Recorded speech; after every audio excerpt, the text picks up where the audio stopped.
Assalamualaikum warahmatullahi wabarakatuh. Perkenalkan, nama saya Muhammad Zaidan dengan NIM 240401010256 dari kelas IF301. Pada kesempatan ini saya akan mempresentasikan resume dari jurnal ilmiah yang saya beri judul Analisis Komparatif Multidimensi Sistem Operasi Web Modern, Sintesis Kinerja Arsitektural, Efisiensi Infrastruktur Awan, dan Paradigma Keamanan Seluler.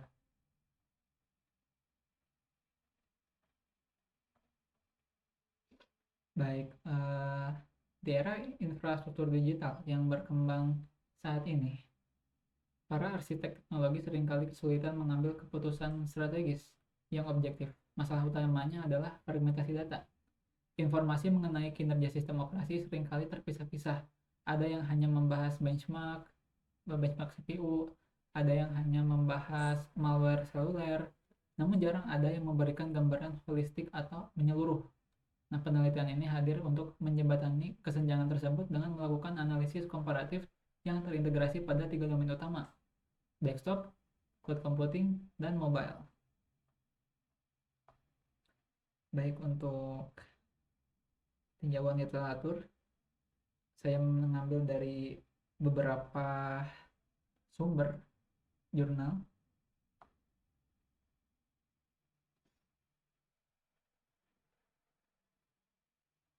Lanjut ke metode penelitian.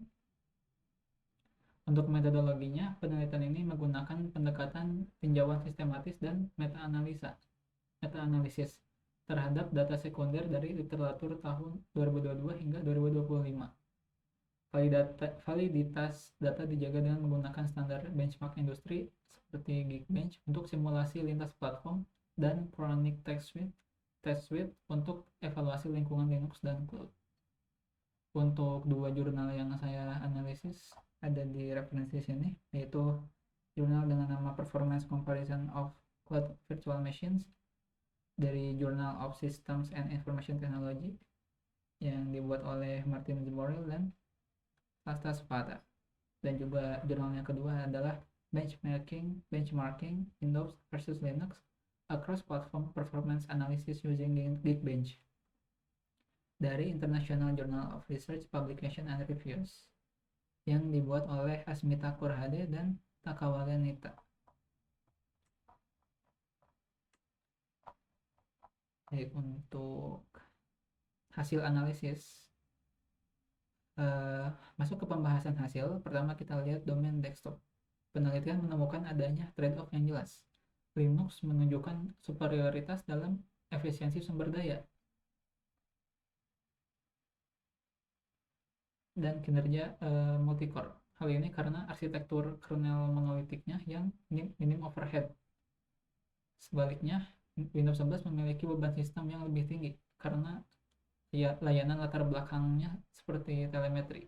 Namun, Windows tetap unggul dalam hal integrasi antarmuka, dukungan software komersial, dan fitur AI natif seperti Copilot. Lanjut, untuk hasil analisis domain cloud ya, AWS, Azure, dan GCP. AWS mendominasi sebagai pemimpin kinerja dengan skor agregat rata-rata 87,71%. Kunci keunggulan AWS terletak pada teknologi network system yang memisahkan fungsi virtualisasi ke hardware khusus, sehingga CPU host bisa bekerja maksimal untuk instance VM. Sementara itu, Microsoft Azure unggul spesifik pada disk I/O yang cocok untuk database transaksional, dan Google Cloud Platform atau GCP itu mencatat kemenangan telak pada kategori jaringan berkat infrastruktur fiber optiknya. Lanjut, untuk hasil analisis dari domain seluler, yang mana fokus utamanya adalah keamanan, iOS terbukti memiliki ketahanan keamanan yang lebih tinggi. Ini berkat model walled garden atau arsitektur tertutup dan pembaruan sistem yang terpusat. Berbeda dengan Android yang meskipun menawarkan fleksibilitas tinggi, namun lebih rentan terhadap malware. Kerentanan ini disebabkan oleh fragmentasi pembaruan sistem. Tiap vendor berbeda-beda dan fitur sideloading yang memungkinkan instalasi aplikasi dari luar toko resmi.